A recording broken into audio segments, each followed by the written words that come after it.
जय श्री कृष्ण। राधे राधे। ज्येष्ठ महीने की एकादशी को प्राय अचला एकादशी कहा जाता है। इस वर्ष यह पावन एकादशी 13 मई को मनाई जा रही है। मान्यता है कि जो मनुष्य सच्चे मन से इस अपराध एकादशी का व्रत करते हैं उनके सभी पाप नष्ट हो जाते हैं और भगवान विष्णु की अपार कृपा भी प्राप्त होती है। इतना ही नहीं, यह व्रत अपार धन, पुण्य और संसार में यश की प्राप्ति भी कराता है। इस दिन भगवान त्रिविक्रम की पूजा की जाती है। विशेष महत्व बताया गया है। कहा जाता है कि गंगा तट पर पितरों को पिंडदान करने से जो फल प्राप्त होता है वही फल अपरा एकादशी का व्रत करने से भी प्राप्त हो जाता है। तो आइए जानते हैं अपरा एकादशी की व्रत कथा। श्री गणेशाय नमः। जय श्री हरि विष्णु, जय लक्ष्मी माता, जय एकादशी मैया की जय। अपरा एकादशी व्रत कथा। एक समय की बात है।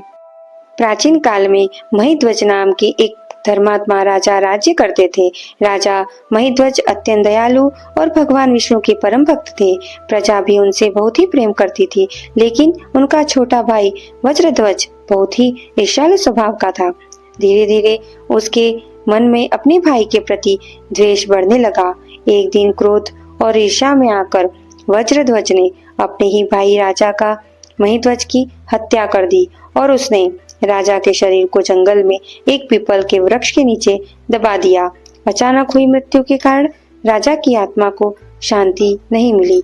वह आत्मा जंगल में भटकने लगी और जो भी उस रास्ते से गुजरता वह भय और अशांति महसूस करता था।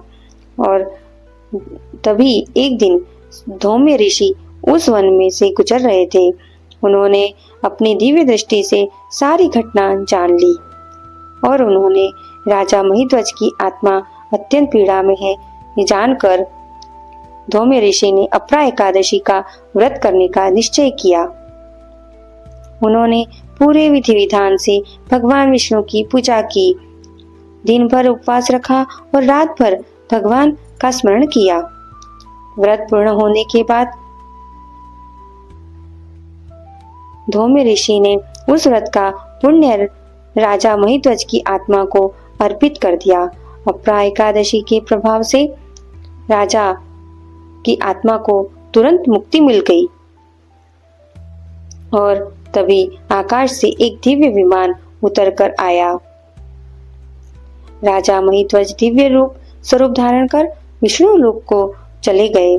तभी से माना जाता है कि भगवान अपरा एकादशी का व्रत करने से बड़े बड़े पाप भी नष्ट हो जाते हैं।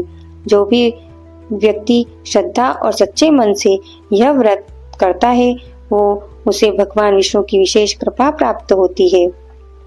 जय श्री हरि विष्णु, जय एकादशी मैया की जय। जो भी भक्त एकादशी मैया की व्रत कथा सुनते हैं और व्रत को करते हैं उन पर भगवान विष्णु की और माता लक्ष्मी मैया की विशेष कृपा बनी रहती है।